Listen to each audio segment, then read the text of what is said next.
I gotta put my Twitter and my Instagram in this when y'all post it on. All right? Because I need to get my followers up. I'm almost at 10K. I got my verification badges, and I just want my followers to go up a little bit. All right? All right, cool. What's this process been like for you? I mean, the defensive linemen have gotten so much attention, but now you're all on your own. You want to shine individually. What's that like? Man, it's a blessing, man, just to be on this stage, just to get the opportunity. I actually tweeted out today, man, national championship check, combine, NFL combine check, pro day. It was, a missing check, so I get to check that off the box today, and it was a great feeling, man. I felt like I went out there and did a great job. Still got a while until the draft actually starts. What are you going to do in downtime? Man, just train hard, man. Keep grinding, man. Work on my technique. Just get better and better. Are you nervous? No, I'm not nervous, man. I've been working for this all my life, so when the time comes, I'm gonna just shine. Did you kind of feel like today was a little bit like a job interview with every NFL team is here? They're all watching what you're doing. Right. I felt like it was a job interview. But at the same time, I felt like Clemson University has prepared us for this. And also Clemson football has prepared us for this. So, it was easy for us, man, to just go out there and have fun, motivate each other, and just keep pushing each other. What did it mean for you to get the combine invite, and what was that whole experience like? It was amazing, man. I was very surprised, man.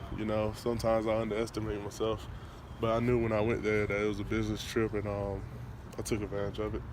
Did that really show you how much teams are interested in? Yes, sir. It opened up a lot. It showed me a lot. I just felt like I really didn't know, man.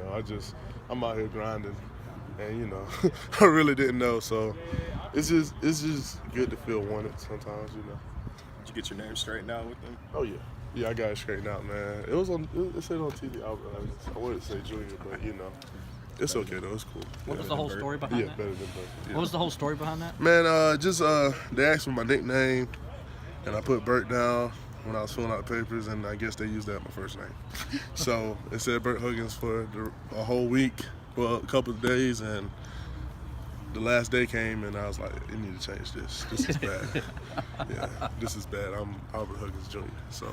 What did Daddy say? He didn't say. Oh, excuse me. I'm sorry. He didn't say nothing, man. He started laughing a little bit, man. But I told him I was gonna get it changed, man. And I got it changed. So it wasn't that much to be said. Is there a little chip on your shoulder throughout this process due to the fact that obviously your four line mates are getting a little bit more publicity, a little bit more well known going into this thing than you've been? I mean, I don't care about the publicity at all. I know if I work hard, keep my head down, the attention will come to me. I don't have to go searching for attention. Not saying they're searching for attention, but it just comes to them a little bit easier than it does me. That's fine. I'm still, God has a plan for me, and so I'm gonna be just fine. Are you an honorary Power Ranger member? Are you officially joined, or what was that process like? I've been a member, man. I've been a member for a long time. I don't get Not rowdy. as I don't outgoing? get rowdy as them. Yeah. Yeah. How you doing? You just got the camera in my face? No, I'm playing. Show us some dance moves. Okay, I got you. Nah, I ain't got nothing for you right now. You got a question though? I don't right now. You don't?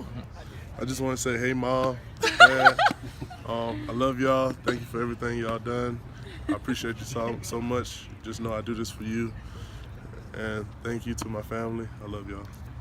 What did you personally want to get out of today? Because you were at the combine, so what were you looking for to get out today? I wanted to just go beyond my numbers I put up at the combine. Broad, vertical, cone drill, and L drill. I think those are the same thing. 20-yard shuttle. Right. And I got faster on everything and got more on everything. I did better on the vertical, did better on the broad, did better on the L drill. I still don't know my time for the 20-yard shuttle, but I felt way better than I did at the combine. I mean, it was just a situation where I felt like I was nervous probably, on a big stage like that. And probably my legs got cold under me, but I made sure I stayed loose here. And I felt at home, and I felt comfortable in the situation I was in, and just performed. What did any of the coaches, you talked to any of them after the performance? Yeah, man. They just gave me hand advice. I don't know if y'all was watching the drill. The last one, I was getting a little tired on it, and my technique, it kind of, it went away a little bit, but it came back. I felt like he took the time out to show me what to do. And, they just tell me, I had a great day and keep working hard, so you know, just praying, man, for I need a job, you know. So, Do you have an idea at all, or even a hope of where your draft slot's going to end up being? I really don't know, man. I really don't even know it around, to be honest. Do you know? I don't. Okay. Does anybody know? No. Okay, good. Me neither. That's a good thing. So I'll be surprised either way. But yeah, so, you know, I really don't know. You know, I'm hoping for the best. You know, whatever round I go in, I'm going to make the best out of it.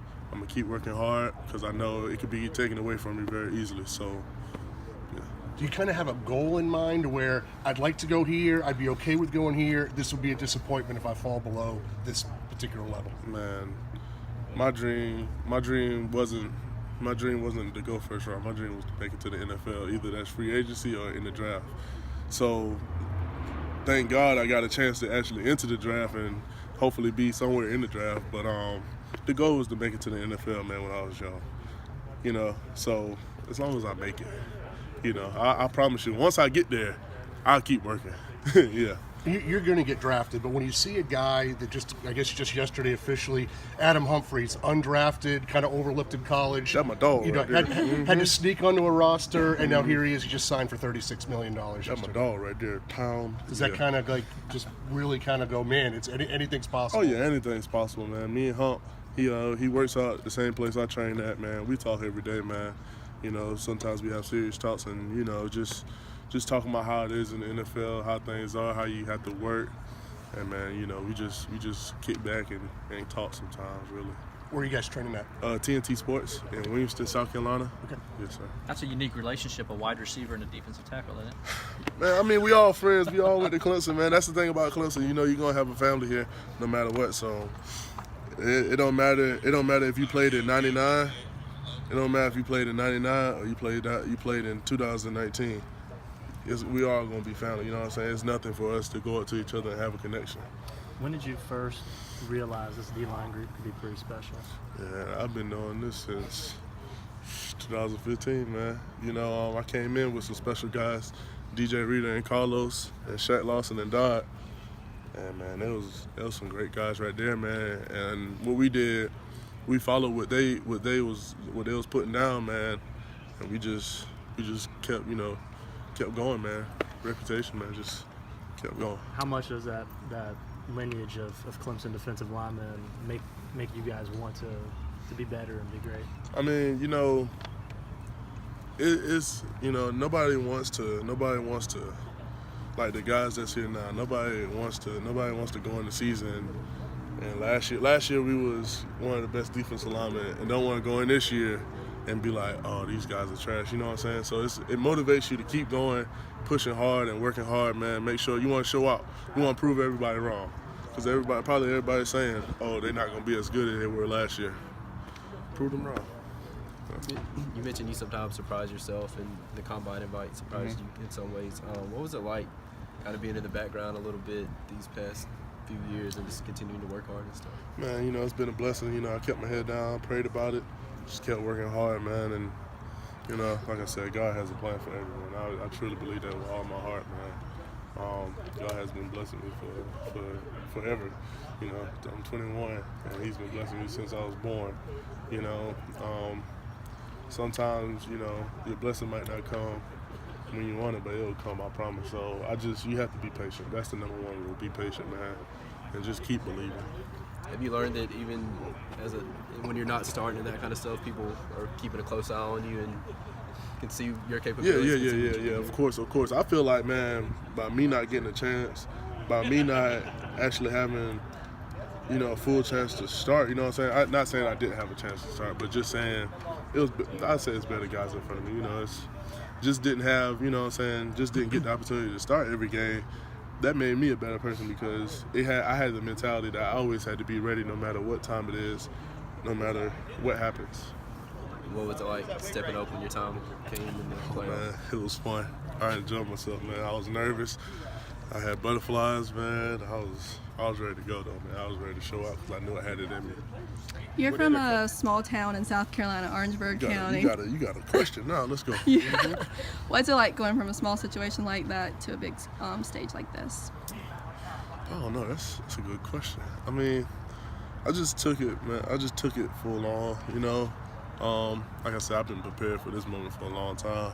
So when it came, it was just time to work, man. You know, I didn't want to let it slip out my hands, so I hold it real tight and took advantage of it, and it paid off. Albert, what were some of those formal interviews like in Indianapolis? Oh man, it was good, man. I got to meet the coaches. They learned about me. I learned about them. You know, we broke down some film, and it was only like 15 minutes, and I talked for about 12. So it wasn't a lot of film breaking down, but you know, it was great. I enjoyed it. At least one prospect commented about how critical teams could be during the process. Did you find that kind of, I guess, jarring, or was that true? I mean, I felt like there was more laid back, just trying to get to know you. You know what I'm saying? I don't think you had to be, you know what I'm saying, wearing a shirt and tie. You know what I'm saying? It is a job interview, but I felt like it was open. You know what I'm saying? And wanted you to be yourself. They want you to be yourself. That's what they want, the true, you know, Albert Huggins. So that's what they're going want. That's what they're gonna act like. Or one of those teams, Carolina? No. What about